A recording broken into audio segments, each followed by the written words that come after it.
So you're going to bring your needle up at 1 and down at 2, and the previous stitch at the midline. Okay, so let's try it together.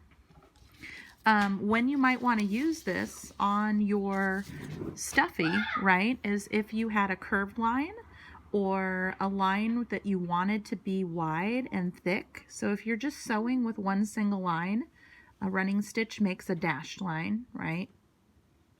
And we'll see later that a back stitch would make a solid line. But what we're going to do, and they'll be very thin, right, about the width of the thickness of your string.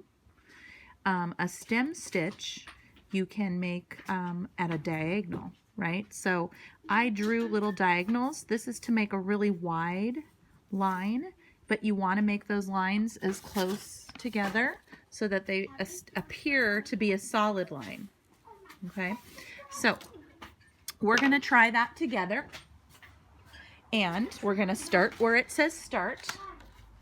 Okay, so from behind, when we say we're starting on the up, right, I'm going to come here and I'm going to go diagonally to the next hole, and then down. Okay, now this is where it makes it hard to see, and luckily, because the paper is white and the lines are dark enough, if I hold it up to the light, I can see through the paper to see where that is, right? So this is to make a really wide line. And so this would be if I wanted to, let's just say I was sewing, oh, whoops, and I made 3 holes in my attempt. If I wanted to make something like the trunk of a tree and I wanted a thicker line, right? Or maybe I want to give my monster or my stuffy some eyebrows, but I want my eyebrows to be wider. Okay, so you don't have to go this wide. So stem stitch can happen if I want to. If I want to do it half the size, right, I can just make them narrower but still have a wider line, right? So I can switch. So this is a good one to know, especially if you want your sewing lines to be part of the picture, right? So when you're making the face of your monster, maybe you want the mouth to not just be a one thin line of sewing, right? If you wanted it wider. Okay.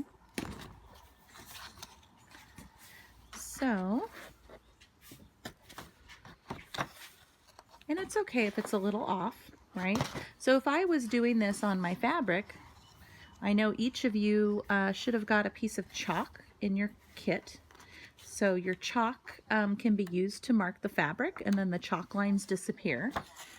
If chalk doesn't work and you have erasable or washable colored pencils, I know sometimes some of you might have watercolor colored pencils. Those work nice because they do come off later.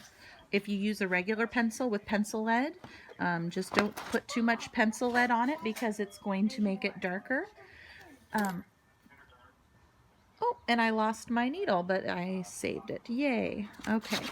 So that is a stem stitch, and a stem stitch is really pretty easy, but it's just a different way of drawing a wider line, right? So this is what they call embroidering, where we're actually turning this into a piece of art, right? So I can do curved lines, I can do straight lines, I can make a smile with this stitch.